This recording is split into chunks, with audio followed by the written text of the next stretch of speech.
Hey, Victoria. How have you been? It's been a long time since we last spoke. I was just wondering if you were doing fine. Theodore? Yeah, it really has been a long time. I'm fine. Actually, I'm doing much better without you. So, what do you want? You've got a lot of nerve talking to me after everything you did. It's already been months since you left, and suddenly you want to have a chat? Just to let you know, I'm not interested in catching up or making up with you. I just want to know how you've been doing recently, that's all. You don't have to be so defensive. You must be feeling lonely living all by yourself in that house without me, right? You can't have completely forgotten about me already. Lonely? Huh, that's a joke. I stopped feeling lonely 3 seconds after you walked out the door. Honestly, I felt more angry and sad. But it's already been months. I'm not sad about you anymore. I'm disappointed and still angry enough to not want to have anything to do with you. But otherwise, I'm doing really well. I'm grateful to our lawyers that our divorce went so smoothly, and that it was all over so quickly.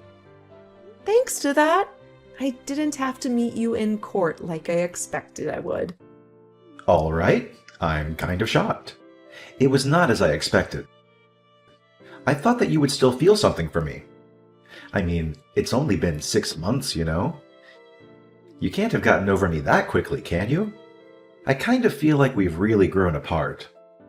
I feel like there's a massive distance between us now.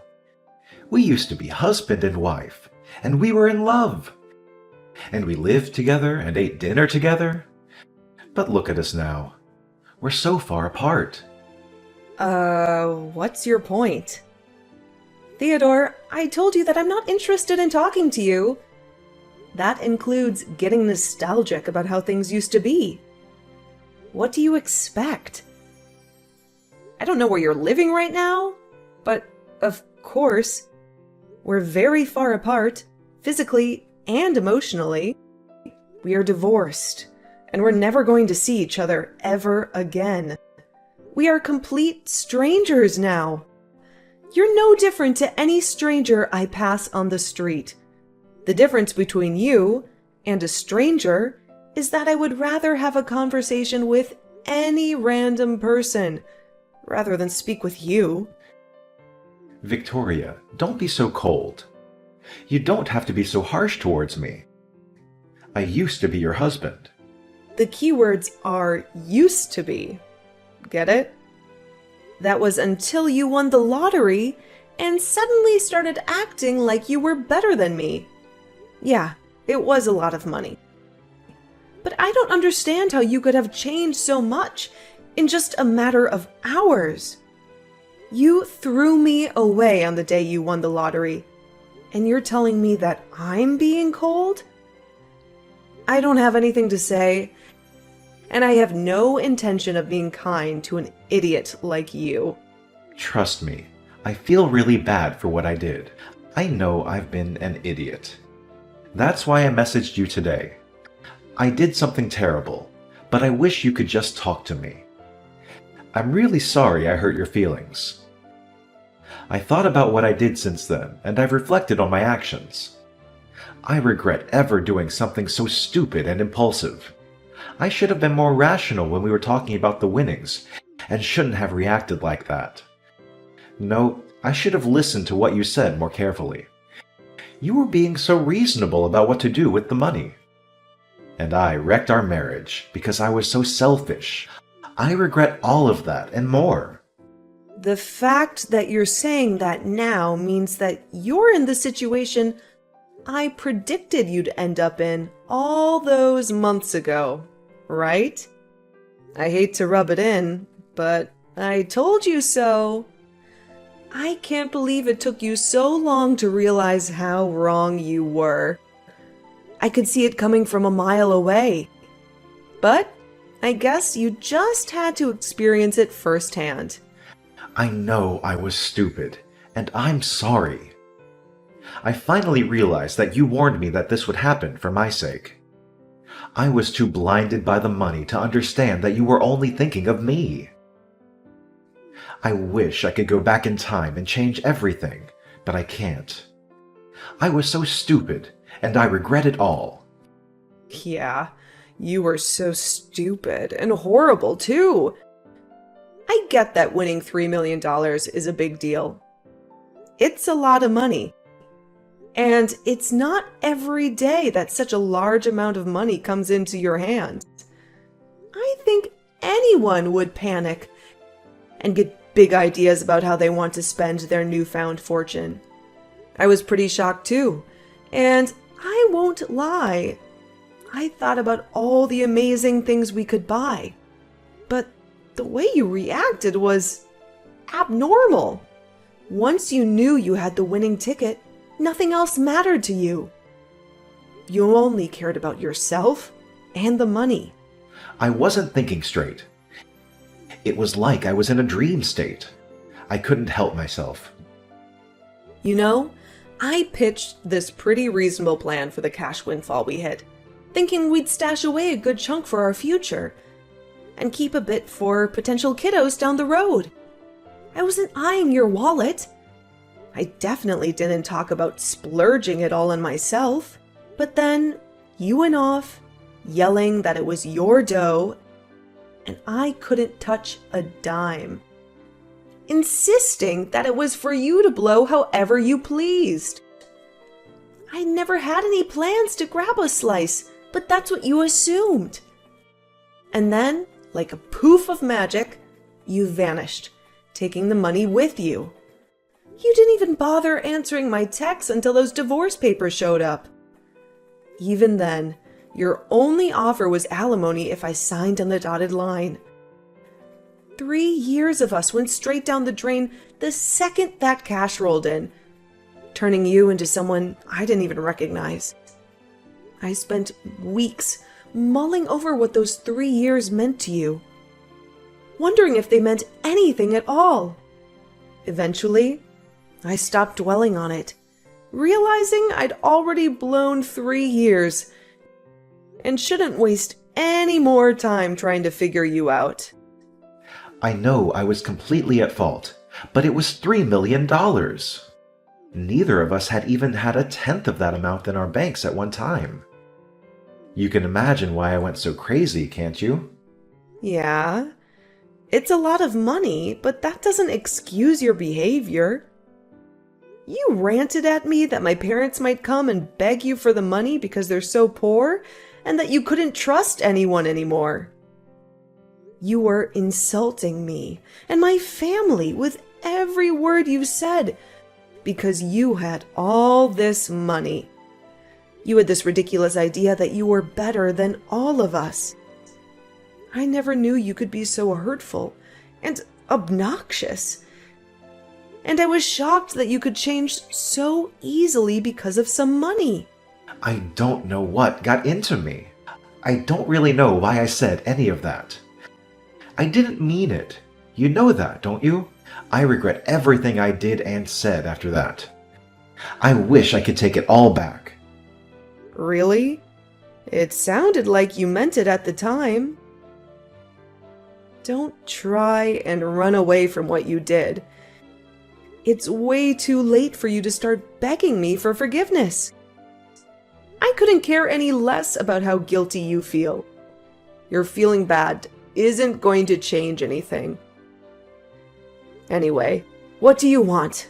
Let's get this over with. What are you talking about? There's a reason why you messaged me today, right? You didn't just message to apologize. No, really, I was genuinely concerned about you. I wanted to prove that I'd changed and felt remorse for my past actions. Plus, I admit I was a bit curious about what you did with the money I handed over during our divorce. Just wanted to know how you spent it, you know? Money? That's what piqued your interest? You're referring to the lump sum you coughed up instead of opting for regular alimony payments, right? because you were keen on avoiding lifelong alimony, as I recall. Yeah, I handed you $200,000, didn't I? Sure did. What's it to you? What'd you do with it? It's my money, Theodore. What I did with it is my business. You didn't slap any conditions on it when the court settled the amount. Well, it was my money originally. I figure I have a right to know what happened to it, and maybe have a say in it, regardless of what the court decides. And if you've got any left, I was kinda hoping you could kick it back. You always were the smart one with money. Thought maybe you'd still be swimming in it. Hold on. You can't seriously be asking for it back. No way. I'm not parting with it. Yeah, it was yours when you had it. But once you handed it over as compensation, it became mine. Ever heard of the word compensate? I was entitled to alimony after you dropped the divorce bomb, but you weren't keen on that, and I didn't fancy a never-ending court drama. So, I took that lump sum, and I don't owe you a penny back. Sure, it was compensation, but I could afford to be generous at the time because I had a boatload of cash. But things are tight now, and I need some financial help. It'd be a lifesaver if you could toss it back my way. Technically, it's my money, so I shouldn't even have to ask. Trouble? I moved on and got hitched after our divorce. Oh, the rumors were true? Congrats. So, how's married life treating you? She hightailed it with all my money. I should have never married her. What? All of it? Can you believe it? $3 million. And I thought I'd hit the jackpot, set for life, you know? I imagined living the high life, Hollywood style. So, I said goodbye to the 9 to 5, had this swanky house built for me and the new missus, loaded it up with all kinds of designer swag, and even threw in a pool for good measure. We were all geared up for the ultimate dream of life together. Then, out of nowhere, she drops the bomb. Divorce. When the dust settles, I wake up to find all my hard-earned cash gone. Transferred to her account. Divorced, and my bank balance is looking like a ghost town. She disappeared, claiming I'd been cheating on her, a total lie. During the divorce, I get hit with $1 million in false affair compensation, and she swoops in to clean out the rest of my account without me even catching wind of it. I've got no clue where she is now, but last I heard, she's kicking back in a penthouse abroad. Talk about a roller coaster ride from heaven to hell. You said you never cheated on her, but she managed to win the court case. That must have meant that she had enough evidence to argue for compensation. You can try and act the victim all you like, but in the end, it was your own fault. Your own irresponsible actions brought all this upon you. Yeah, fine. She got pictures of me with another woman. But how is it fair that she gets $1 million in the divorce? It's my money. So you did cheat on her after all. You're a pathetic excuse for a husband. Yeah, all right. Say all you like. Anyway, that's not my point. I've explained why I need the money. Can you give me back the money I gave you? I need it right now. My ex-wife got the house in the divorce too, so I don't have anywhere to live. She's not even using it. She's abroad. The woman bought it out for sale, and I was kicked out of my own house so that she could sell it and take more money from me. Victoria, you still living in the same place we lived in when we were married, right? Can we live together again? Excuse me? Are you asking if you can move in with me? Let's just forget about everything that happened in the past and live together. I want us to start over. I'll be a better husband this time. Even if we don't have the $3 million, I know that we can be happy together. I still love you. We can work through this together. I swear I'll make you happy this time. No way. You must be out of your mind. It's disgusting how you think you can slither your way back into my life again. We are over, and we are never getting back together. Ever. The divorce was finalized, and I'm free of you. I don't have anything else to say to you. Plus, I've already moved out of that house and sold it. I'm living somewhere else. Why do you move down? Where are you living now? Are you still close by? I'm not giving you the details of where, but I'll tell you a bit about it. Thanks to the compensation I got from you, I was able to buy some pretty reasonable shares. I had to be patient, but it went really well. I managed to earn a profit from it. You bought shares? I never knew that you knew how to do that kind of stuff. Why didn't you tell me when I had the $3 million? We could have made an even bigger fortune. Come on, Theodore. Don't be naive. It was just a stroke of beginner's luck. And no, I didn't dump the entire $200,000 you handed me into buying shares. I put in a reasonable amount, caught a lucky break, and when the profits rolled in, I played it smart by squirreling away every dime in a savings account. Now, I'm working a 9-to-5 gig, using the money I've saved to indulge a bit. I opt for organic stuff, treat myself to things I love, and still have a nice safety net for any rainy days. Sure, it might not boast designer furniture like your place, but it's home.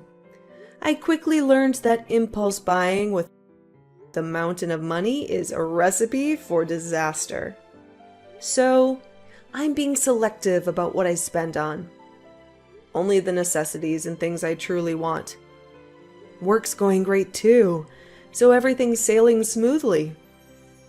I wasn't kidding when I said I'm better off without you. Truth be told, I'm thankful you hit the lottery jackpot and had the decency to drop the divorce bomb when you did. If not, I'd still be stuck with you. Wait, you're rocking a penthouse too? No way! I never thought you'd hit the success jackpot so quickly. It's only been 6 months since we split. But damn, that's the cash you're standing on. And my other exes, they're probably living large, all thanks to me. It's money we were rightfully owed. I can't say much about the cash she swiped from your account, except maybe it's just karma doing its thing. So, how much do you have saved up now? About $200. Seriously? You're turning 36 this year, right? No place to crash, no job, and just $200 saved? I feel sorry for you, but I know it's all your own doing. What's your game plan from here? Got kicked out of my own place last week. Job hunting's been a bust so far. I figured I could sell the house. But my other ex snagged it in the divorce. So I'm left with zilch to sell. Failed the job interview already, and I'm at a loss. So I decided to hit you up, hoping you could lend a hand. Are you insane? What about your parents? Why don't you ask them to let you stay with them while you find a place of your own and a job? Some idiots in my parents' neighborhood found out that I won $3 million and started harassing them. Most of it was really childish, throwing toilet paper around. But they were getting death threats in the mail and stuff too. Some magazines are asking for interviews nonstop. My parents ended up moving away, and they cut ties with me. I need your help, Victoria. I don't have anyone else. You're the idiot, Theodore. That's the reason why I warned you about bragging about your win to everyone. Just because you won 3 million doesn't make you better than everyone else. I told you that you shouldn't get carried away, didn't I? But you didn't listen. And you lost a lot of friends. And made a lot of enemies in the process. I know. I regret a lot of what I did.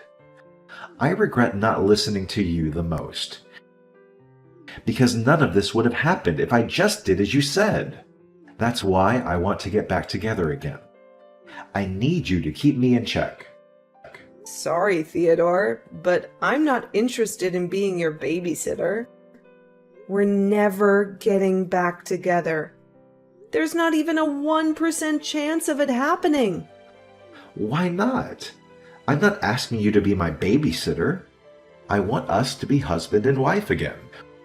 We didn't get divorced because we stopped loving each other. You still love me, don't you?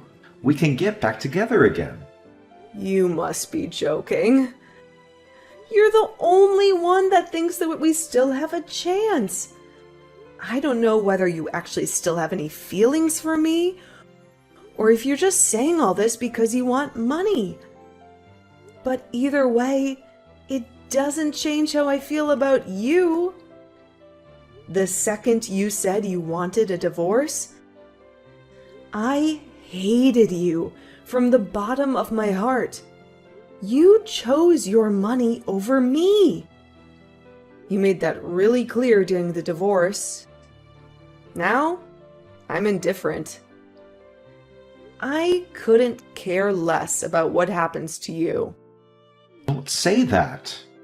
That hurts more than being told you hate me. Please, I'm begging you for help. Could you at least have some pity for me? I need your help. We used to be married, remember? We spent 3 years living in the same house. We can forget about everything and start a new life together. No thanks. You're the one who asked for a divorce, despite the 3 years we spent together. So don't bring it up as a reason to get back together. Then could you at least send me some money? That's all I asked for. You said you've got money saved up. You can spare some, can't you? You made that money because of the money I gave you. You owe me. Come on, I don't even have a place to live. I'm begging you, Victoria. Help me out. I don't have anyone else to turn to. I don't have any obligation to help you. You won $3 million, and you told me that you didn't trust me with your money, saying that I might waste it all on shopping sprees. Only God knows where you got the idea I would do that. You said you wanted to spend it how you liked, and demanded I sign the divorce papers. And you left, taking all your money with you. Well, I'm telling you now that I'm free to spend the money I have however I like, including the money I got as compensation. I don't have a single cent to give you. Then what am I supposed to do?